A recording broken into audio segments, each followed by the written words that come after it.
Hello বন্ধুরা, এই handmade clay তৈরির ভিডিও তোমাদের আগেই দেখিয়েছি। এখন দেখো এই ক্লে দিয়ে আমি কি কাজ করেছি।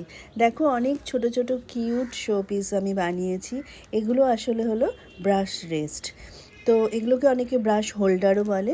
তো ছবি আঁকার সময় আমরা অনেকগুলো ব্রাশ ইউজ করি, ছোট বড়। তো সেই সময় এই ব্রাশ রেস্টের প্রয়োজন হয় আমাদের কাজের সুবিধের জন্য।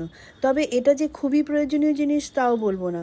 আসলে এগুলো এত কিউট, আর এতে তোমার ক্রিয়েটিভিটি দেখানোর এত সুযোগ আছে, তাই এগুলো আমি না বানিয়ে আর পারলাম না।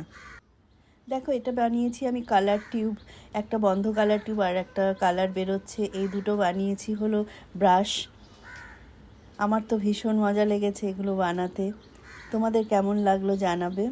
এটা একটা বানিয়েছি ছোট্ট একটা কচ্ছপ।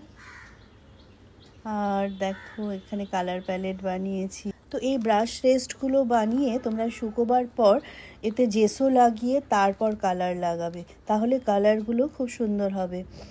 আর কালার শুকিয়ে যাবার পর আমি রেজিনের এক কোট লাগিয়েছি, এতে খুব গ্লসি লুক এসছে আর এর প্রোটেকশনটাও অনেকটা বেড়ে গেছে।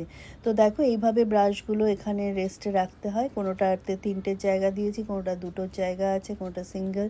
তো তোমরা তোমাদের ইচ্ছে মতো এটা বানাতে পারো। এই জিনিসগুলো এত কিউট যে তুমি যাকেই এগুলো গিফট করবে সে কিন্তু ভীষণ খুশি হয়ে যাবে। তোমার কোনো আর্টিস্ট বন্ধুকে গিফট করার জন্য এগুলো কিন্তু একদম আইডিয়াল গিফট।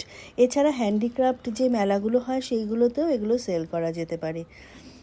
এই কালার প্যালেটটা কিন্তু আমি সত্যি ইউজ করতে পারবো, কোথাও ক্যারি করে নিয়ে যেতে পারবো। আশা করি তোমাদের এই ভিডিওটি আমার ভালো লেগেছে, আর তোমরাও তোমাদের মনের মতো এই ব্রাশ রেস্ট বানিও, আর বানিয়ে আমাকে দেখিও। আমারও খুব ভালো লাগবে। তোমরা ভিডিওটি শেষ পর্যন্ত দেখবে আর অবশ্যই কমেন্টস করবে। ভালো থেকো, টাটা।